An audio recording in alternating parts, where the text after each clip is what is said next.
Breda glass nippers are held upright and tipped forward until the blades align floor to ceiling. Place your glass perpendicular to the blades and parallel to the work surface, and hold it firmly as you nip. Cut glass will typically discharge from the opposite side, so it's a good idea to have a container set to catch and collect it. Breda blades close tightly enough to cut noodles, stringers, and filati, 2mm fusing glass, art glass, and open wide enough for cane, rods, and smelty up to 10mm thick. Breda features 12-position indexed carbide blades for tracking the dull edge, alleviating the need to mark or forgetting what you have used as you turn the blades.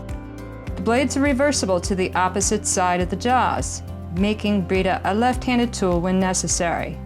Our spring is internal, inside the pivot, so you won't be hunting for lost springs under your work table, and the convenient locking loop allows for tidy storage of a closed tool. Whether you work by prepping all your glass at once or cutting and setting a piece at a time, you will appreciate the lightweight and ease of Breda.